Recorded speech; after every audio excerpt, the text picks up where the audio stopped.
करमवीर भारत की विशेष रिपोर्ट। मध्य प्रदेश कोविड-19 स्वास्थ्य सेवा संगठन मध्य प्रदेश द्वारा कोविड-19 महामारी एवं बचाव कार्य करने वाले समस्त कर्मचारी डिस्टर्ब अपनी विभिन्न मांगों को लेकर भोपाल गांधी भवन पॉलिटेक्निक चौराहा पर एक पत्रकार वार्ता का आयोजन किया, जिसमें प्रदेश अध्यक्ष श्रीमती चंदा राठौर ने पत्रकार वार्ता को संबोधित करते हुए बताया कि सरकार द्वारा जो उनके साथ दुराचार और दोगला व्यवहार किया गया है और कोविड-19 की महामारी के वक्त जो उन्हें परेशानियां हुई, उन सभी चीजों को उन्होंने आज चर्चा की और पत्रकार वार्ता में मीडिया को बताया। आग्रह किया कि वह उनकी बात को जनता तक पहुंचाएं। जहां एक तरफ मध्य प्रदेश के माननीय मुख्यमंत्री शिवराज सिंह चौहान संविदा वालों को परमानेंट कर रहे हैं, वहीं कोविड-19 जैसी महामारी में काम करने वाले योद्धाओं को आज नजरअंदाज किया जा रहा है।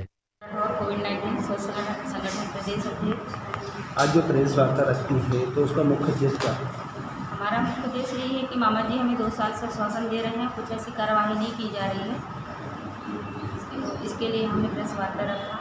आपके प्रेस के ये मीडिया कर्मियों के थ्रू मामा तक माननीय मुख्यमंत्री जी तक हमारी बातें जाएँ और हमारी बात मांगे पूरी हुई। अभी तक आपने कितनी जगह ज्ञापन दे चुके हैं? सर, हमने तो ऐसा नहीं हुआ कि कोई मंत्री विधायक छूटे हों, हमने हर जगह विज्ञापन दिया, वो ज्ञापन दिए और बस हम लोग को शासन दी जा रही, कोई कार्रवाई नहीं है। अभी भी आपने ज्ञापन दिया?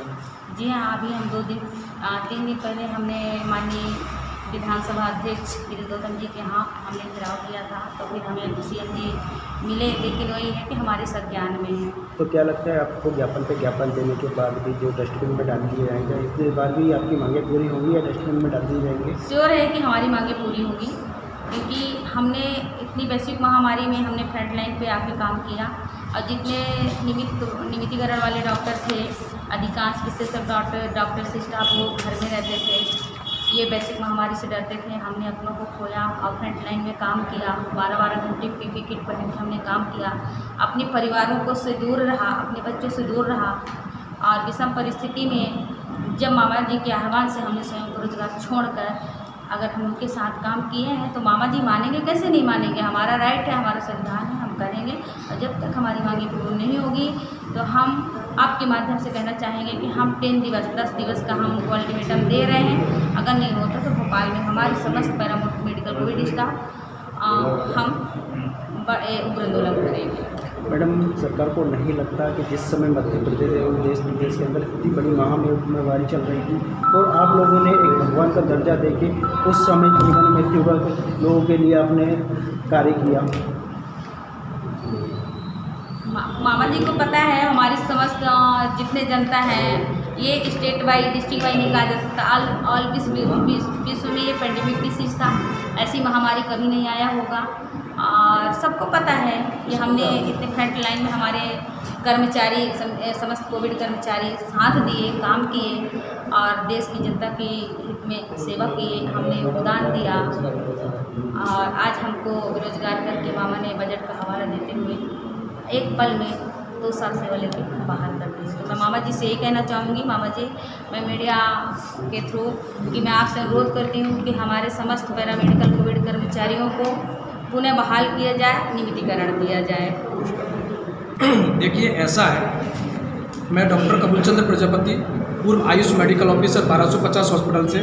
सबसे पहले तो मैं आपको ये बता देना चाहता हूँ, डॉक्टर को यदि भगवान माना गया है तो भगवान का दर्जा यदि आपने दिया है तो आप उस दर्जे में आपको मानना चाहिए। आप सबसे पहले ये बताइए, भगवान किसको बोला जाता है? जो जान बचाता है। हम कोई भगवान नहीं है, लेकिन फिर भी हम लोगों ने जो पढ़ाई की है उसके माध्यम से बुद्धि और विवेक से लोगों की जान बचाते हैं। कोविड का समय एक ऐसा समय था जब कोई भी व्यक्ति वहाँ पे नौकरी नहीं करना पसंद कर रहा था।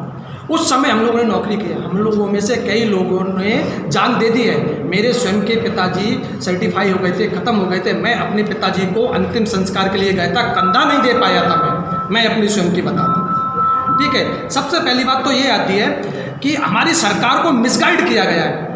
मैं माननीय मुख्यमंत्री जी महोदय जी से कहना चाहता हूँ, हमारी सरकार को कर्मचारियों और अधिकारियों ने मिसगाइड किया है, गलत डायरेक्शन बताया है कि वो लोग कोरोना योद्धा थे। यदि वो कोरोना योद्धा थे तो हम लोग जो हजारों की संख्या में आज 4 दिन से भोपाल में बैठे हुए हैं, तो हम लोगों का क्वालिफिकेशन क्या है? वास्तविक कोरोना योद्धा तो हम हैं। आपने एक मंच पे जाके, मैं एक चैनल का नाम नहीं लेना चाहूँगा, प्रदेश स्तरीय चैनल है, उन्होंने कोरोना योद्धाओं का सम्मान कराया, कोरोना को उनको पत्र दिलवाया, और सीएम साहब भी उस कार्यक्रम में गए, हमारी राष्ट्रीय मिशन की संचालिका उस कार्यक्रम में गई और उस कार्यक्रम में जाके सबको कह दिया कि हमने कोरोना का सम्मान किया। उन्होंने कोरोना का सम्मान नहीं किया, बहुत से अधिकारी थे, कर्मचारी थे जो कि विभाग में अंदर रह के उन्होंने काम किया था। वास्तविक कोरोना योद्धा जो थे वो हम लोग थे, और हम लोगों को बाहर का रास्ता कर दिया गया। चूंकि सरकार की और कर्मचारियों की इनकी आपसी साठगांठ थी, आपसी मिली भगत थी, इन्होंने, सरकार ने भी यही किया, अधिकारियों ने भी यही किया है कि मिल बांट के कोरोना का सम्मान करके इनकी फाइल ही बंद कर दी है। ज़मीनी स्तर पर जो काम कर रहा था वो कोरोना योद्धा, उनमें से आप थे? देखिए, जमीनी स्तर पे काम हम लोगों ने किया था, और जो श्रेय लेके गए वो कर्मचारी जो संविदा वाले थे उनकी परमानेंट नियुक्ति की बात कर रहे हैं। पीपीई किट पहन के जो सैंपलिंग की थी हम लोगों ने की थी, उन लोगों ने नहीं की थी। आपने उनको माला पहना के उनको आपने आगे बढ़ा दिया है। जो मिसगाइड किसने किया? मिसगाइड सरकार को अधिकारी और कर्मचारियों ने किया। मैं तो माननीय मुख्यमंत्री जी से कहना चाहता हूं, एक जांच कमेटी बुलाइए और कौन कौन अधिकारी और कर्मचारी उसमें काम कर रहे थे, उन अधिकारी कर्मचारियों को उनको दंडित कीजिए। धरने के दौरान पुलिस प्रशासन ने उनको गाड़ी को बैठा के दूर ले आके छोड़ दिया, उसका कारण क्या है? देखिए, हम शांतिपूर्वक तरीके से माननीय मुख्यमंत्री जी से मिले। आज 2 दिन पहले भी मुख्यमंत्री जी से मिले, हम 3 दिन पहले ही मुख्यमंत्री से, मैं स्वयं मुख्यमंत्री जी से मिला। मुख्यमंत्री देते हैं, हाँ, विचार में तो उन्होंने 2 साल निकाल दिए हमारे। इससे हमारी एज निकल रही है, उम्र निकलती जा रही है। ठीक है, आश्वासन से काम नहीं होता है।